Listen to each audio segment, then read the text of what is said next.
নানা জল্পনা কল্পনার মধ্য দিয়েই চমক দেখিয়ে শ্রীলঙ্কার প্রেসিডেন্টের নির্বাচনে জয়ী হয়েছেন বামপন্থী রাজনীতিক অনুরা কুমার দিশানায়েকে। দ্বিতীয় রাউন্ডের গণনার পর ইতিহাস সৃষ্টি করে তিনি এ বিজয় অর্জন করেন। কিন্তু কে এই দিশানায়েকে, আর এই বামপন্থী নেতার উত্থানই বা কিভাবে? দিশানায়েকের উত্থানের গল্প অনেকটা রূপকথার মতো। দীর্ঘদিন ধরে প্রতিষ্ঠিত রাজনীতিবিদদের চেয়ে নিজেকে ভিন্ন মাত্রায় উপস্থাপন করে জনমত আদায়ে সক্ষম হয়েছেন বামপন্থী এই নেতা।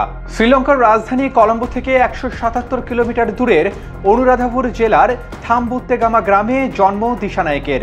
গ্রামীণ মধ্যবিত্ত এক পরিবারে জন্ম নেওয়া দিশানায়েকে কেলানিয়া বিশ্ববিদ্যালয় থেকে বিজ্ঞানে স্নাতক করেছেন। ছাত্র জীবন থেকে জেভিপির রাজনীতির সঙ্গে জড়িত ছিলেন তিনি। দেশটির সংসদে প্রথমবারের মতো আইন প্রণেতা হিসেবে নির্বাচিত হন ২০০০ সালে। পরে ২০০৪ সাল থেকে ২০০৫ সাল পর্যন্ত দেশটির কৃষি, প্রাণী সম্পদ ও ভূমি মন্ত্রীর দায়িত্ব পালন করেন তিনি। ২০১৪ সালে জেভিপির নেতা হিসেবে দায়িত্ব গ্রহণ করেন তিনি। পরবর্তীতে ২০১৫ থেকে ২০১৮ সাল পর্যন্ত দেশটির সংসদের প্রধান বিরোধী দলীয় হুইপ হিসেবে দায়িত্ব পালন করেন। কিভাবে হলেন তিনি শ্রীলঙ্কার নতুন কাণ্ডারি? গণবিক্ষোভের মুখে যখন গোতাবায়া রাজাপাকসে দেশ ছেড়ে পালান, ঠিক সেই পরিস্থিতিকে কাজে লাগিয়ে জেভিপির জনপ্রিয়তা বাড়াতে থাকেন তিনি। এই বিক্ষোভের সক্রিয় ভূমিকা ছিল দলটির।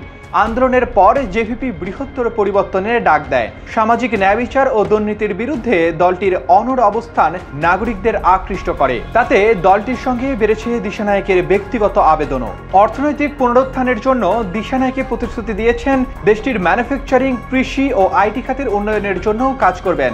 এছাড়াও তিনি IMF এর সঙ্গে হওয়া অর্থনৈতিক সংকট থেকে মুক্তির চুক্তি চালিয়ে যাওয়ারও অঙ্গীকার করেছেন। সেই সঙ্গে দেশটির দরিদ্র জনগোষ্ঠীর ওপর এর কৃচ্ছ সাধনমূলক প্রভাব কমানোর আশ্বাসও দিয়েছেন।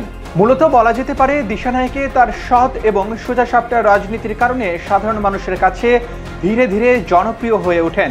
ক্ষমতার জন্য নয়, বরং সমাজের শোষিত, বঞ্চিত ও নিপীড়িত মানুষের জন্য লড়াই করার তার সংকল্প তাকে আলাদা করে তোলে। আর এভাবেই সবাইকে ছাড়িয়ে অবশেষে ৫৫ বছর বয়সী দিশানায়েকে দ্বীপ রাষ্ট্রটির প্রথম বামপন্থী হিসেবে রাষ্ট্রপ্রধান হওয়ার গৌরব অর্জন করেন। এখন শুধু দেখার অপেক্ষা শ্রীলঙ্কার এই নতুন প্রেসিডেন্ট লঙ্কানদের জীবনে কি পরিবর্তন নিয়ে আসে।